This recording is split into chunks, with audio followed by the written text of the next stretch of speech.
today we'll be talking about navigating your path into cybersecurity, and this will be an introduction, pretty much.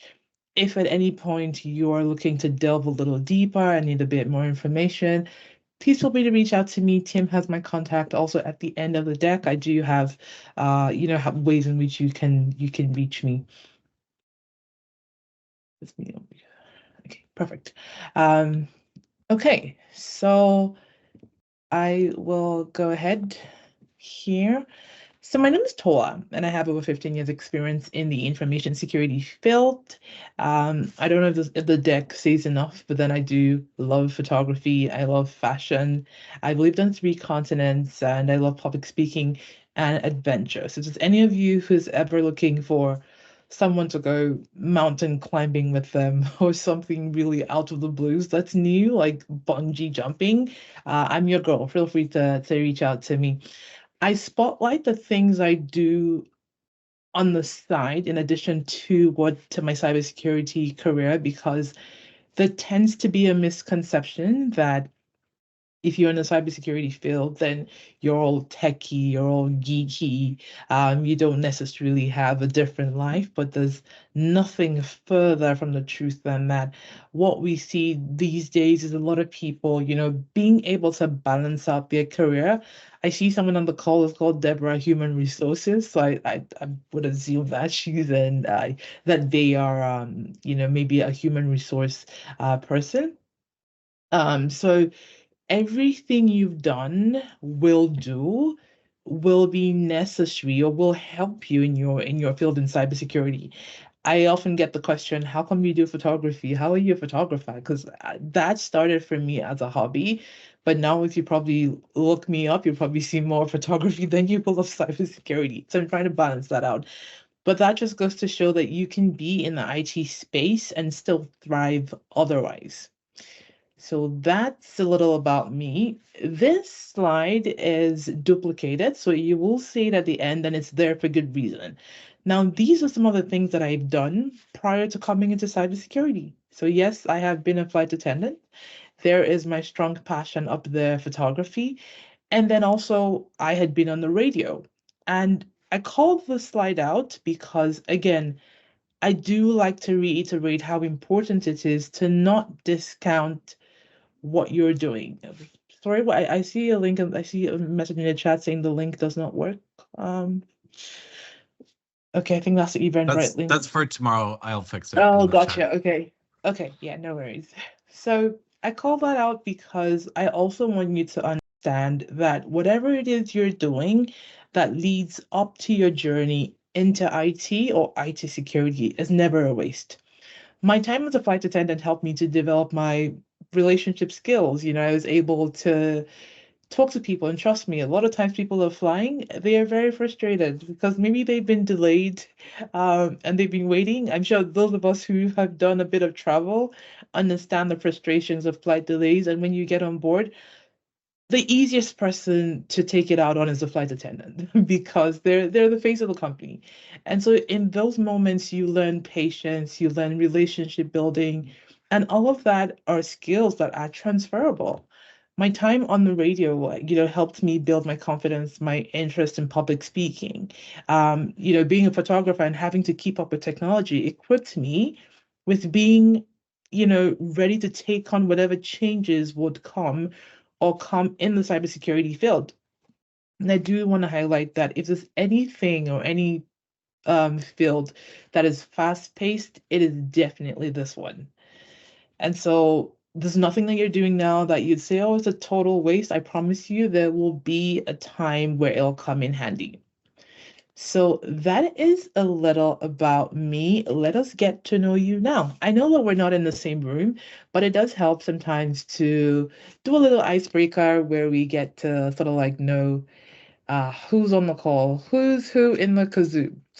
So I'm going to do a little Slido. I'm very mindful of the time because I know we don't have a lot of time together today, but here's what we're going to do. So if everyone can go to Slido.com and enter in this code, that will be great.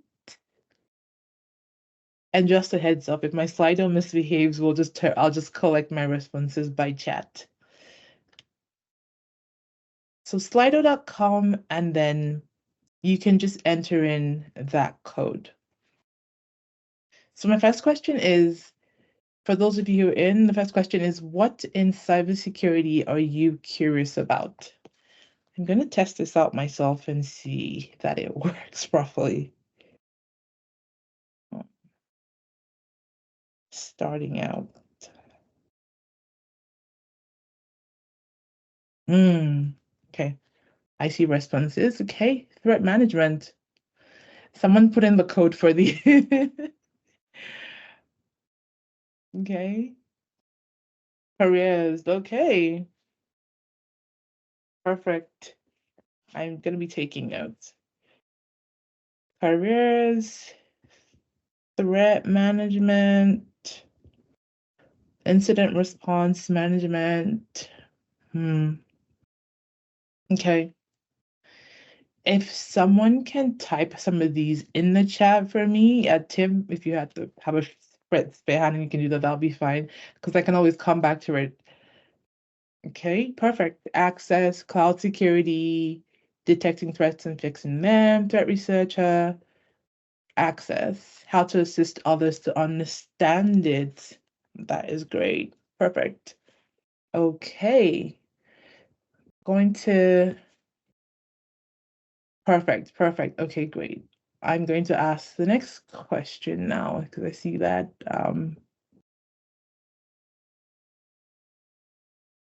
so how familiar are you with cybersecurity? Thank you, Tim. I see those in the chat. How familiar are you with cybersecurity?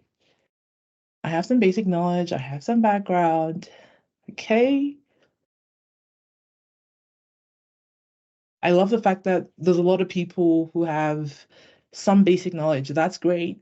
And even if you're completely green, that's also fine because that's what this call is about. We're talking about how to help you get in. Okay, I have some solid background. Okay, perfect.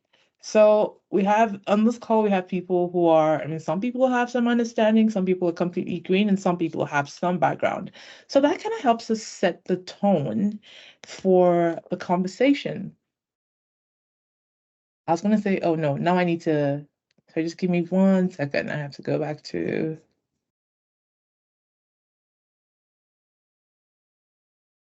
make sure my slide is still up.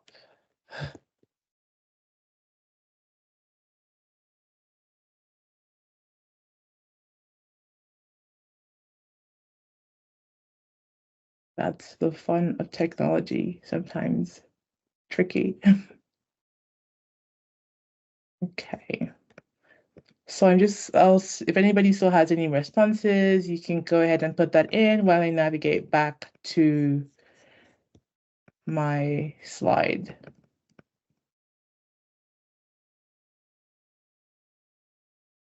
Okay, I'm just going to pull that back. I'm going to present from the beginning and we're just going to hit the full screen.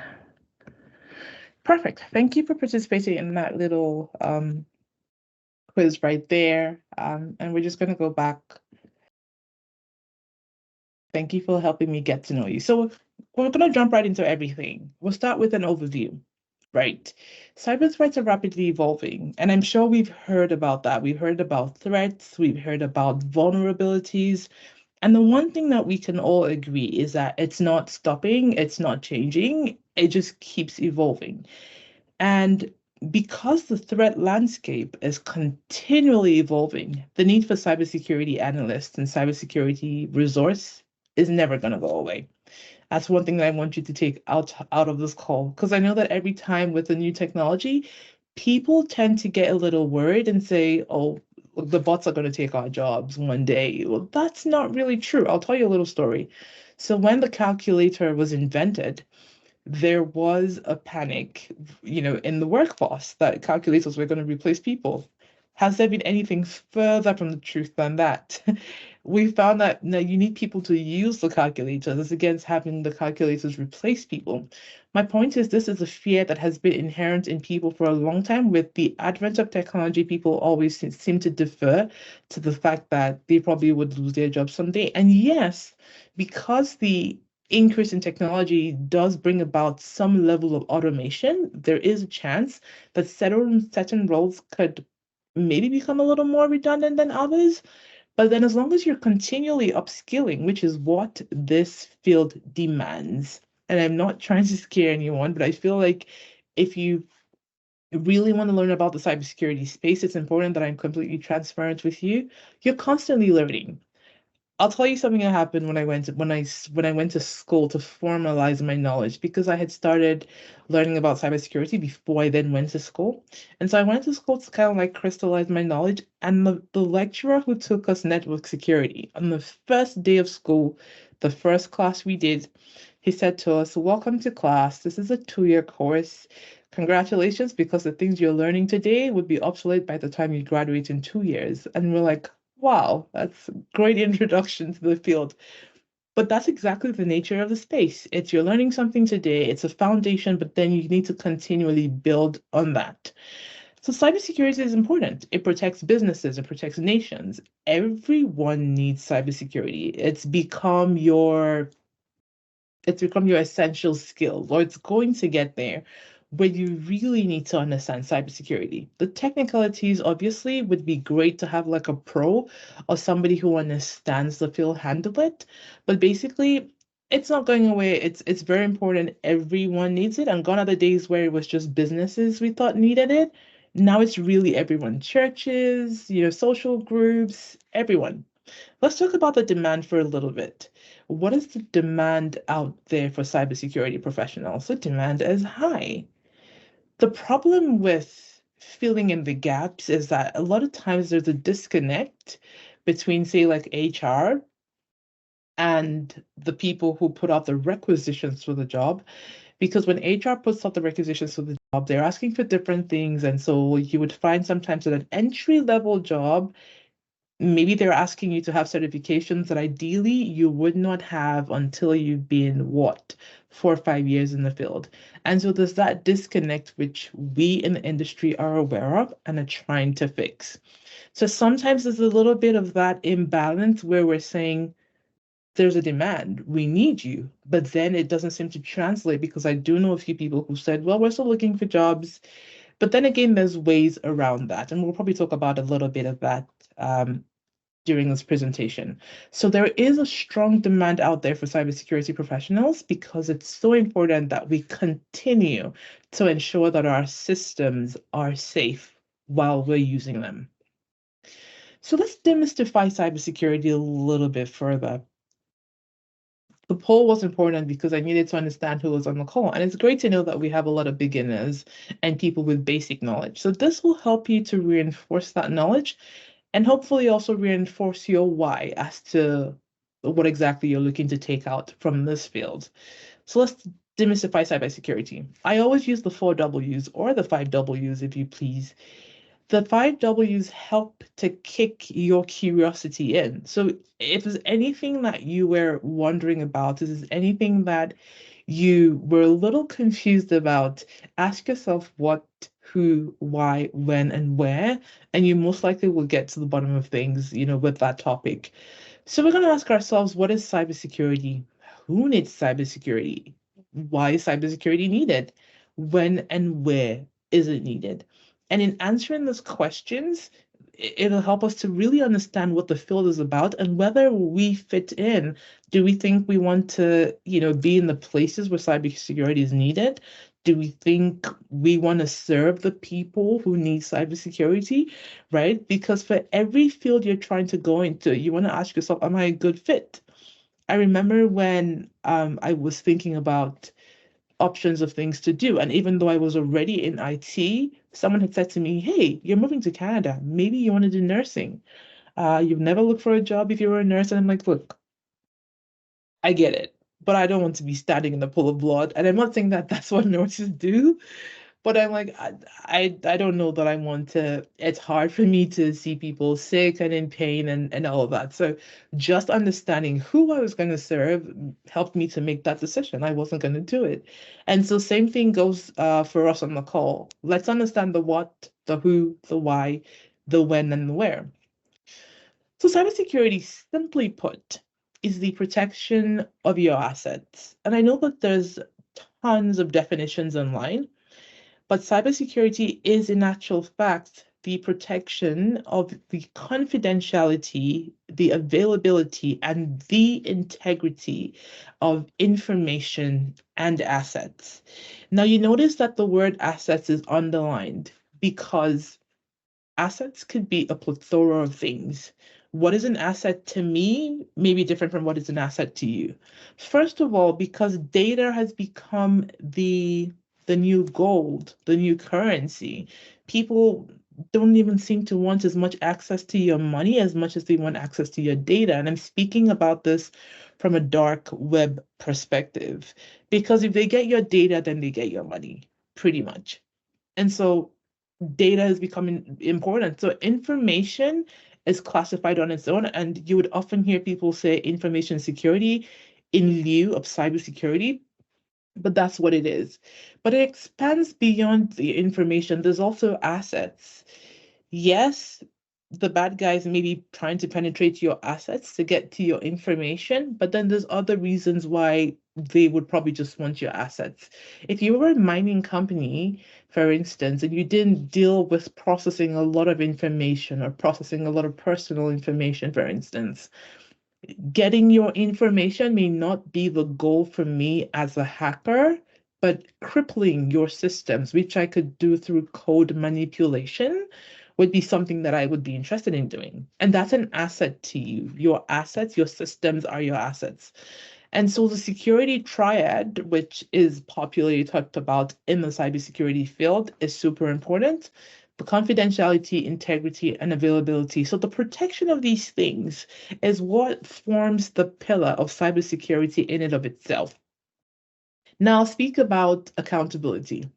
Accountability is an add-on to the security triad because what we're saying is if I'm protecting systems, then I want to make sure that if someone goes in, if I authorize someone to go in, that they are in actual fact accountable.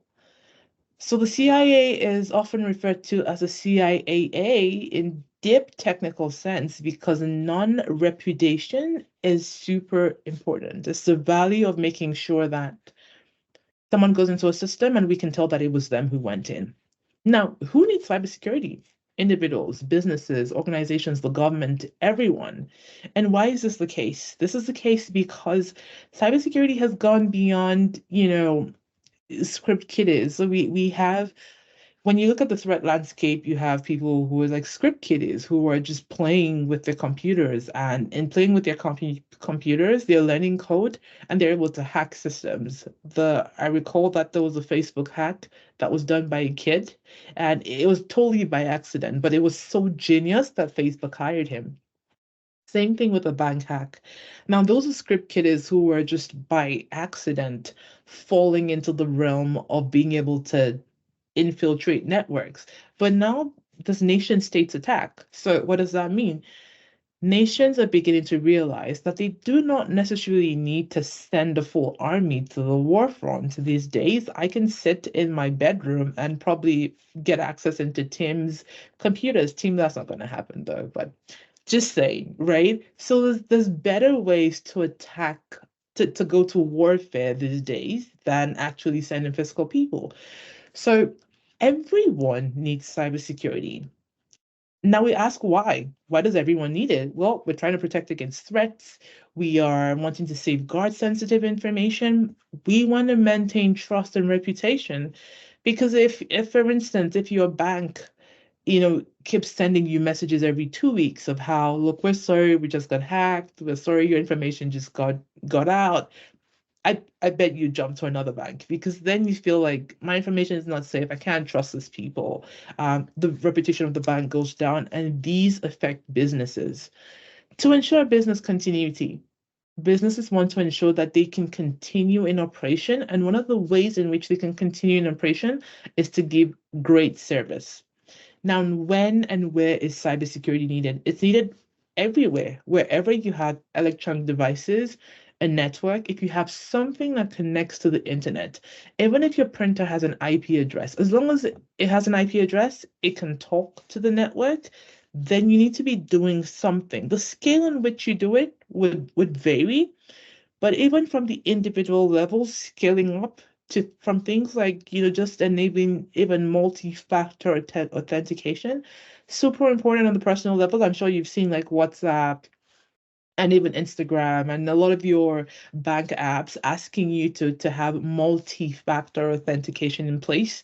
So on a personal level, you're already practicing some level of cybersecurity, to organizations that have to comply to various security frameworks, which I hope at some point in another conversation we'll be able to delve into a little more, security frameworks and how they are administered within businesses. So cybersecurity fundamentals, I already kind of touched on this, the CIA triad. So what is the security triad? I'll touch on it very briefly. Confidentiality, integrity, and availability. The property of confidentiality is what ensures that information is only accessible to the people who need it. So I could have information in my SharePoint site or on Microsoft Teams or wherever it is I'm storing my information. I want to keep it confidential, but I want to make sure that it's not so confidential that the person who needs it cannot access it, right? So that's where access control comes in. Integrity. Integrity is that property within an information system that ensures that accuracy and completeness are always 100%. I don't want to, impute numbers into a system and then I go in and tomorrow somebody has fictitiously added two zeros to the end. At that point, the integrity of that system or information asset has been compromised. Availability. The availability of a system is super important. I want to be able to say, hey, I log into a website and it's available when I need it. I'm sure some of us have tried to sometimes get on Instagram and you're like, Instagram's not working. At that point, it's unavailable. And so there's no point or there's no value if my information is confidential, it's complete, but then it cannot be accessed. So these three things work hand in hand. And if you were to ever formalize your security knowledge or go to school to learn about cybersecurity, I bet you these will be one of the few things you get taught. I guess the first thing they tell you about. It's the most fundamental of the most fundamental. Taxonomy. So let's talk taxonomy for a little bit. And when you're new to cybersecurity, there's some words that you will always hear about. You will hear about authentication. You'll hear about authorization. They're in different colors, but not for any reason. It's just the way the word cloud works. So I'm not highlighting one over the other for any reason. But basically these, and then you can take a screenshot if you want, but these are some of the words that you will need to start to get used to. You will need to start to get acquainted with. What is a vulnerability? What is a threat? Because those are two different things. What is a malware? What is encryption?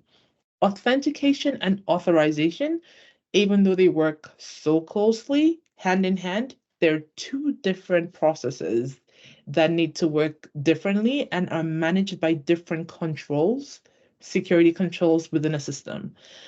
So as you're starting out in cybersecurity, I really encourage you to pick up a book, pick up a cyber dictionary and just start to get yourself familiar with words. Because what will happen is if you did go to school to learn or started an online course, some of these words will hit you and it's easy to fall into a place and be like, oh, I don't know what this is. So I would say brace yourself with things like the taxonomy, like with the word, like start to learn the words that are used in this industry. And that's the same for any industry. And it would help and aid your learning process as you progress. So let's talk about some common threats to the CIA triad, because I think that's important. We're saying that confidentiality, integrity, and availability are the fundamental pillars that underpin cybersecurity as a whole. And so if that's the case, what are the things that could potentially shake these these properties within an information system? So for confidentiality, unauthorized access could be a threat. That's the whole reason why we want to make information confidential, so that we don't have people who are not authorized to access it getting access to it. A data breach. You would often hear people say there was a breach somewhere, or maybe there was a breach, maybe at a bank, a popular bank. Um, the reason why these things also get reported is because businesses and organizations are bound by law. And you will get into that when you get into incident response. I remember someone had typed that as something they were curious about. When you get into the whole management of incident response, it's such an important area, and it does a lot to unpack there as well. But then there's timelines for almost everything. The timeline between when you actually acknowledge that your business or your environment has suffered a breach, and the timeline between then and when you communicate that to law enforcement, communicate that to staff and to the public. There's timelines for everything.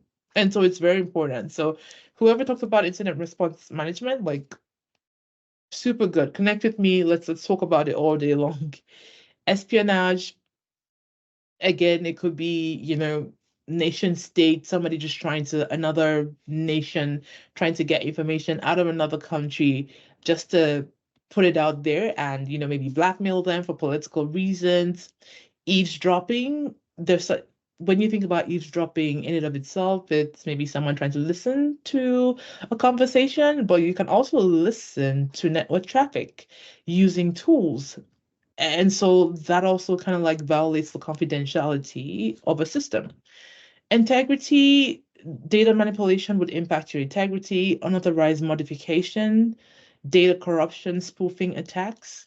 For availability, there's things like DDoS attacks, so denial of service, when there's an overload of traffic on your network. But this is not real traffic; it is just traffic to pull down your website, for instance. So I'll give a very small example before I move on to the next slide. When I worked at the airline, we noticed that there was always the downtime at between a certain time of day. And we were like, what's going on? There's always the downtime, but it's not like anyone is booking flights. And when we did a bit of investigation, we realized that it was actually a competitor who would go online. Like, so they had people. I know this sounds really crazy, but it's a true story. And so a competitor airline was always trying to book up seats at that time, and so there was always an overload of traffic. Customers were not able to access the database because when they try to pull seats or book a ticket, it tells them that it's already taken.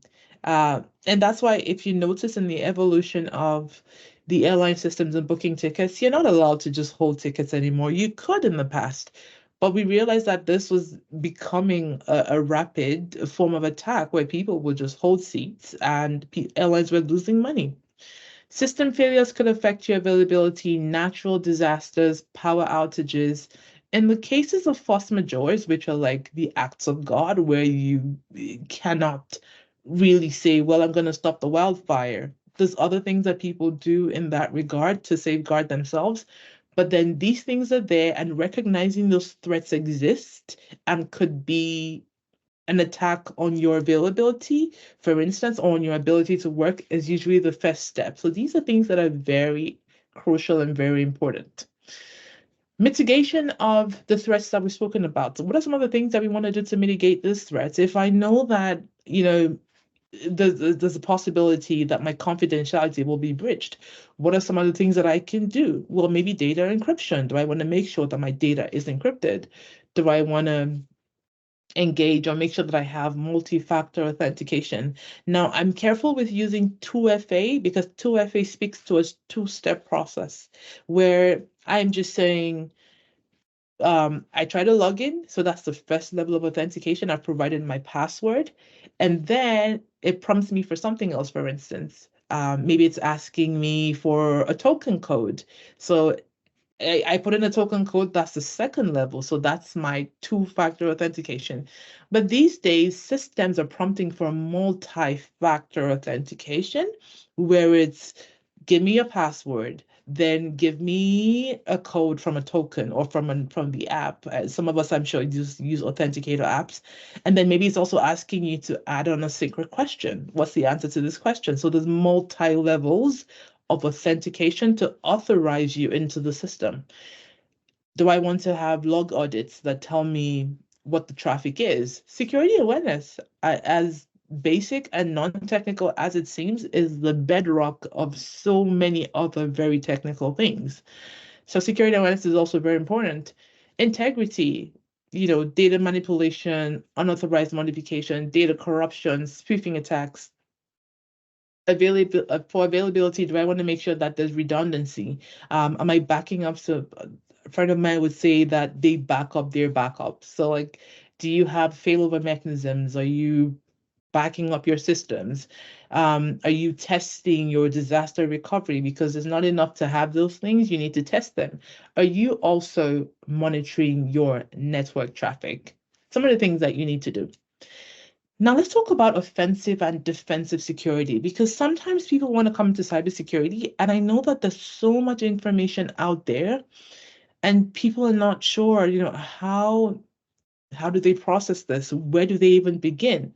And I'm hoping that, all this information, even though in little chunks or in baby steps, helps to demystify some of these areas for you. So when we talk about offensive and defensive security, basically, when you look at the cybersecurity function, protection and some of the job roles, you can broadly, and this will change or this can change, because again, like I said, this field is one field that is constantly moving. But broadly, we can divide them into offensive and defensive security. And sometimes even just thinking through that funnel helps you understand where you want to be. So for offensive security, think of the person who is, you know, probing a system, right? There's a network, and then they're doing like this ethical hacking. So hacking is usually synonymous to a bad thing or a bad word, but then or bad action. But then this ethical hacking, which is actually correct, which is actually proper. So in ethical hacking, you have the permission to probe a system. It also would be done at a defined and agreed time for the business, just so that nothing is broken. For instance, I'm sure some of you have gone online and maybe your bank says, "Oh, we're unavailable," but or maybe CRA. If you do deal with the CRA, sometimes you'll see on the website they'll say, "Oh, we're unavailable between the hours of 10 p.m. on Friday and Sunday at 2 p.m." They give you a block of time. Usually during that time, upgrades are happening or testings are happening. During testings, it's possible that something can get broken. And so I want to make sure that at that time there is the least use or uptake on my network, just so that I'm not disrupting operations. And even if that's still the case, I want to disclose that. So offensive security, or the red team, is the team that goes into the network and they're constantly probing, they're checking to see if there are anomalies, right?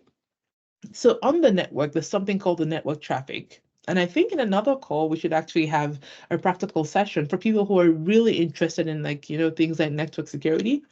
We can have a practical session where we do like a simulation and view the traffic on the network, which is why sometimes you don't want to just connect to random Wi-Fi's, because guess what?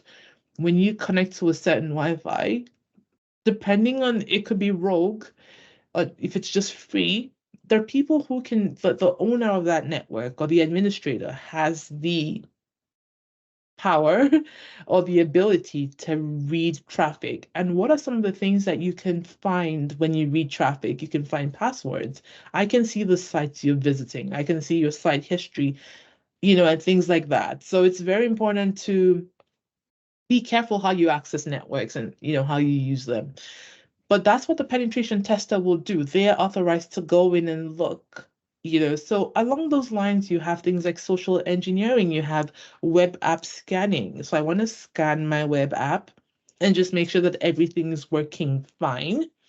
And then for defensive security, think of defensive security as it's proactive and reactive at the same time, in the sense that you are following a laid down set of rules.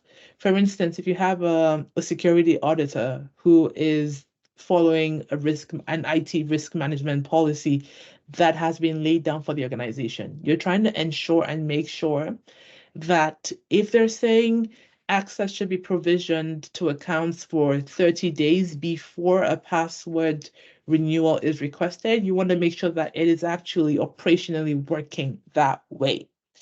And so you're defending the network, but it's not taking the offensive approach. It's saying, okay, let's make sure that these things are working. Let's make sure these things are already in place such that if there's a breach, we can be alerted. But the offensive guy goes to look for it.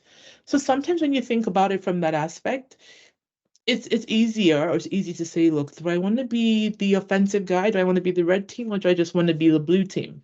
Now, I must call out that being on the blue team does not mean that you don't get to be technical. It's just a little different, right?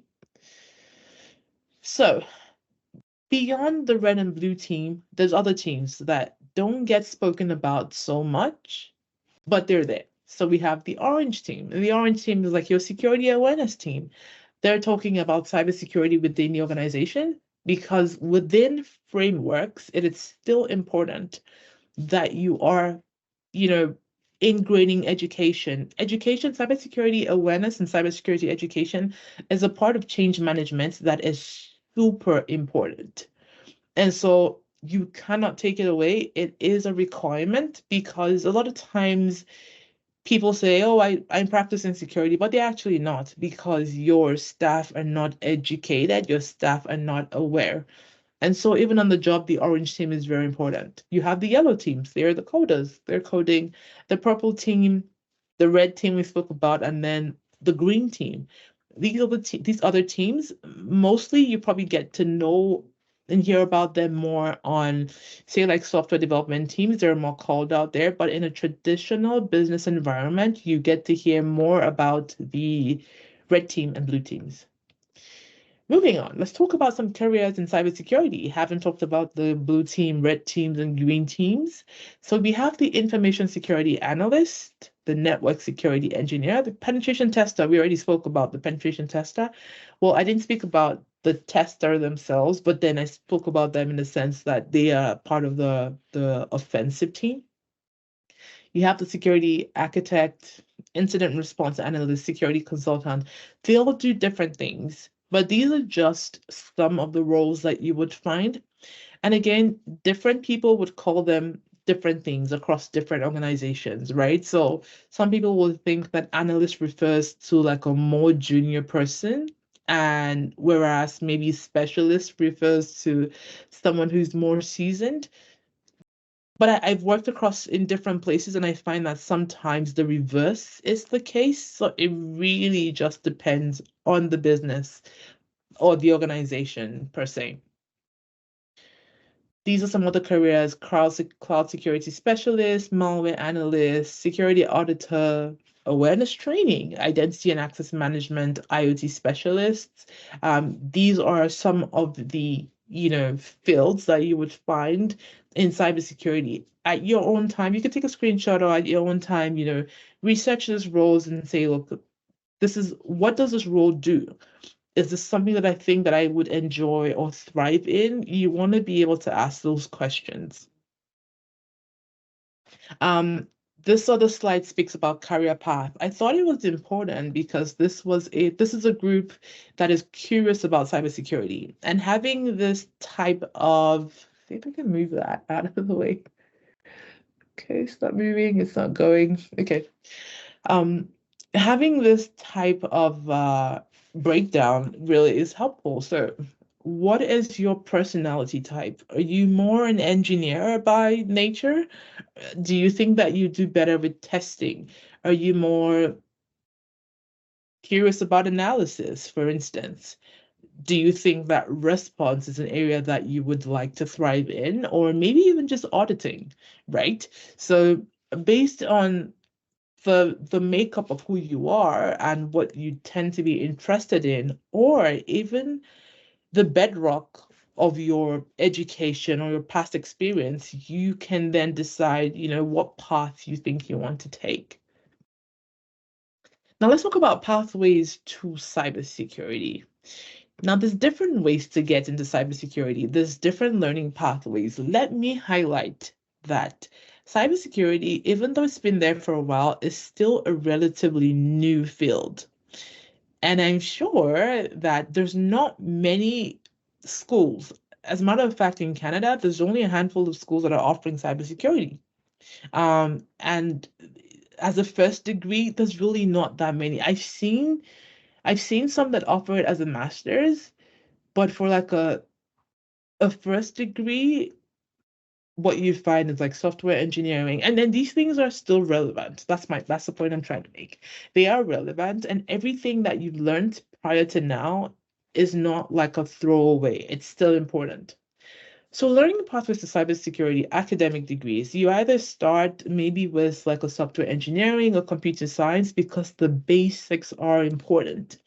And then you feed into cybersecurity. This is if you are learning traditionally, right? If you're like just a high school leaver, you just left high school and you're thinking of what to do, then the academic path would be great for you because you want to go to school, come out of school or your first degree, and then maybe specialize in cybersecurity, in information security or software security or web app security. There's so many pathways.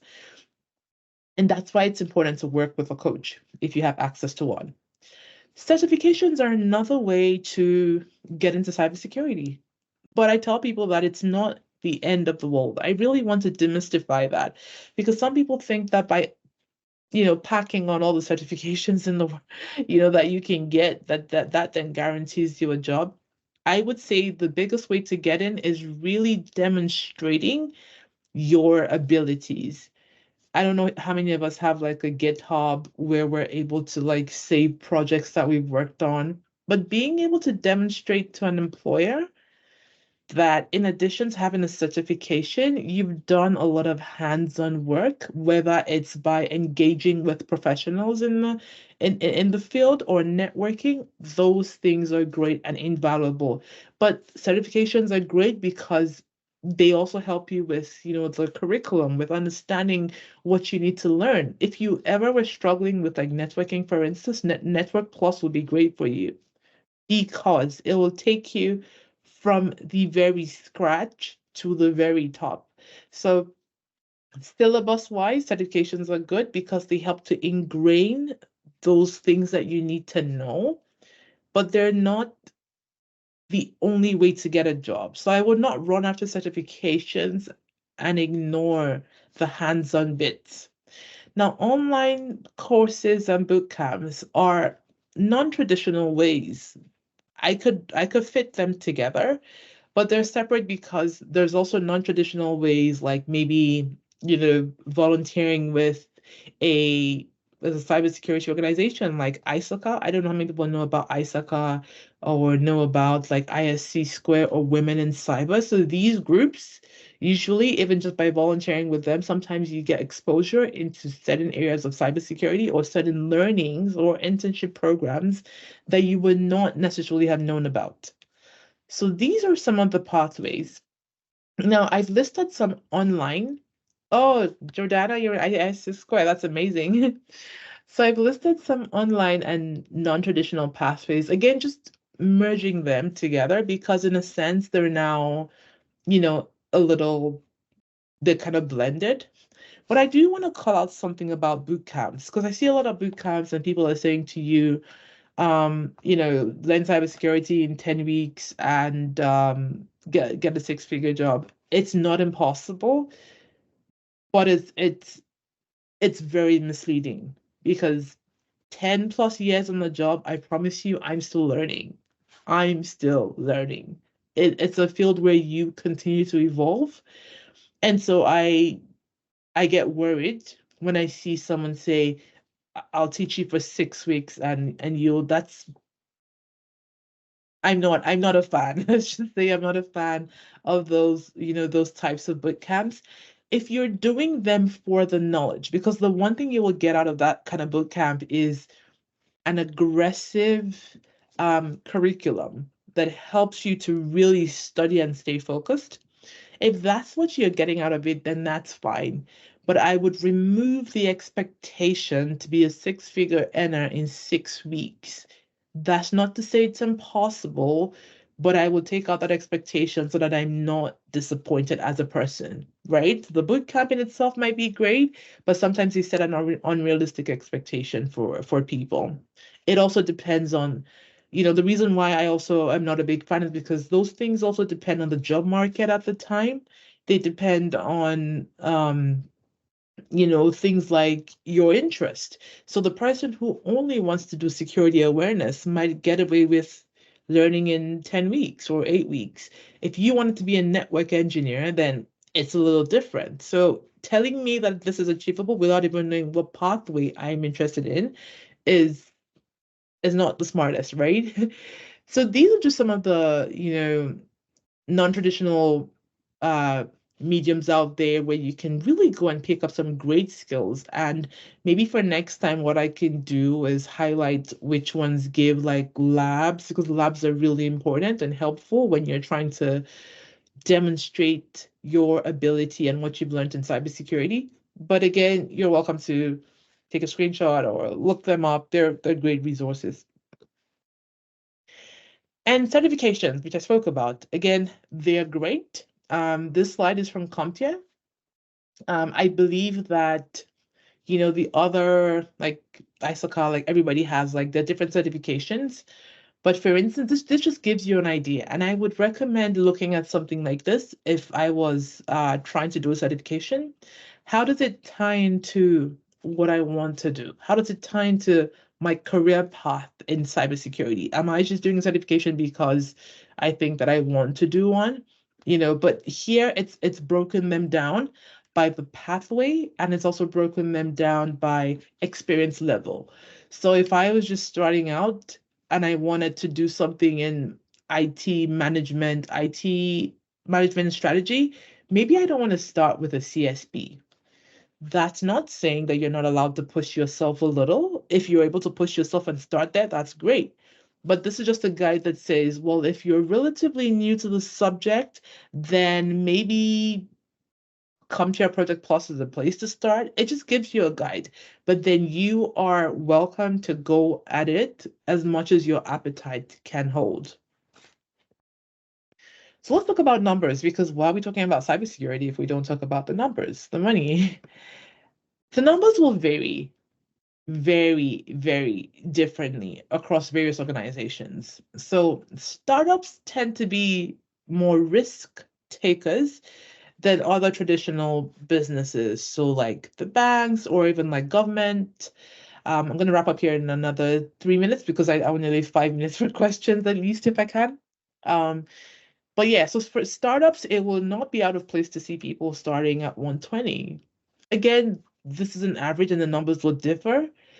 For other organizations, maybe they'll start at 90 and the range goes up like that. There's also people, I've also seen jobs where they want to pay 70. Again, it depends on what you're doing. Maybe that's not core cybersecurity. Maybe you're just a network admin.